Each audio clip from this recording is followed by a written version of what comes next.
Assalamualaikum warahmatullahi wabarakatuh. Alhamdulillahirabbil alamin.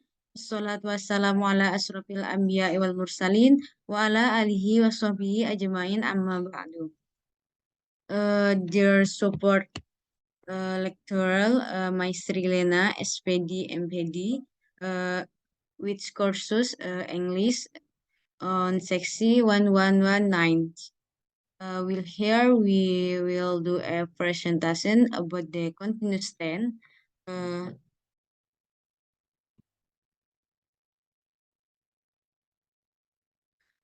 with consent of group members Maimuna Simamora, 2 Nadira, 3 Rosa Adinda, 4 Zahra Tunisa Fariza. There are 4 subtitle numberly discussion point. 1 definition, past continuous tense, 2 function, 3 the eyes, 4 characteristic. Definition akan dijelaskan oleh rekan saya. Kepada Zara dipersilahkan. Oke, thank you Nadira. Baik, the first is the definition of past continuous tense. The past continuous tense describes action or event in a time before now, which began in the past and were still going on when another event occurred. Jadi, past continuous tense ini adalah aturan pembentukan kalimat yang digunakan untuk mengungkapkan sesuatu yang tengah atau sedang terjadi sebelum dan setelah waktu tertentu pada masa lampau. Contohnya, seperti the children were playing football at 3 o'clock yesterday afternoon.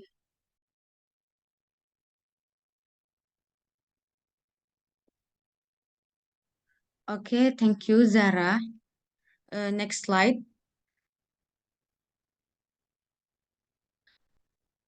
The second and third material will be explained by my colleague Maimuna. Kepada Maimuna, saya persilahkan. Okay, I will explain the material about function. Describe action or event in a time before now, which began in the past and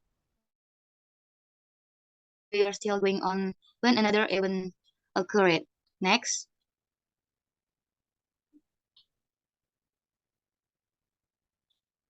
Okay, next, the as the past continuous tense to talk about an action that used to be done frequently in the past but is not done in the present. Okay, that's all. The material that can convey, I will return it to the moderator. Thanks. Okay, thank you, Maimuna. Next slide. Okay, I will explain the last material myself, yaitu formula past continuous tense. Pola kalimat atau aturan kalimat pada past continuous tense ini terbagi menjadi 3. Nah, yang pertama itu ada kalimat positif, ada kalimat negatif, dan ada kalimat interrogatif atau kalimat tanya. Nah, kita akan bahas satu persatu. Pada kalimat untuk yang positif, dia rumusnya itu menggunakan subjek be, yaitu dengan to be, was, were, verb dengan ditambah kata ing pada ujung kalimat, dan komplement. Nah, untuk yang negatif, untuk rumusnya sendiri itu ada subjek, ada be ditambah was, were atau to be, kemudian not ditambah verb atau kata kerja, dan pada kata kerja tersebut ditambah dengan kata ing. Kemudian terakhir adalah komplement. Nah, untuk pertanyaan yang kalimat yang berupa interrogatif atau tanya, di sini karena kalimatnya berupa pertanyaan, jadi untuk to be sendiri diletakkan pada awal kalimat. Diletakkan pada awal kalimat. Be was were, subjek ada verb, kata kerja ditambah ing. Misalnya cook, masak, ditambah ing, berarti sedang memasak gitu. Kemudian ada komplement di akhir. Nah, di was were di sini, was ini jika subjek itu terdiri dari satu orang. Misalnya itu I, saya, kamu, you, dan jika were itu digunakan untuk subjeknya itu atau orang itu banyak, misalnya where, misalnya we, dan lain-lain. Next, untuk karakteristik sama seperti slide sebelumnya, terdapat 3 contoh dari kalimat positif, negatif, dan tanda tanya. Untuk yang positif, ada subjek, ada to be was were, dan verb atau kata kerja ditambah ing.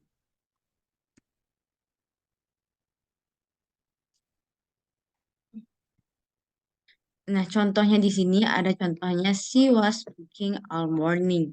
Artinya dia sedang memasak di pagi hari. Kemudian untuk yang negatifnya ada subject ditambah was were ditambah not dan ditambah verb ing. Not di sini menunjukkan kalau ini berupa kalimat negatif. Contoh kalimatnya itu she was not sleeping when he come home. Yang terakhir ada kalimat tanda tanya, ada was were ditambah subject ditambah verb ing dan tanda tanya. Contoh kalimatnya was she sleeping was she sleeping when he come home. Next, untuk example atau contoh dari past continuous tense ini ada di sini saya cantumkan yang untuk kalimat positifnya itu he was traveling to Venice. Artinya dia dulu sedang berlibur ke Venice. Kemudian she was eating a burger, dia dulu sedang makan burger. Kemudian untuk yang negatif, he was not sleeping, dia dulu tidak sedang tidur. The people were waiting, mereka dulu tidak sedang menunggu. Untuk yang kalimat tanya, was he buying a book? Apakah dia dulu sedang membeli sebuah buku? Dan were the people playing tennis? Apakah orang-orang dulu sedang bermain tenis? Were di sini karena di sini ada orang-orang yang berarti orangnya banyak.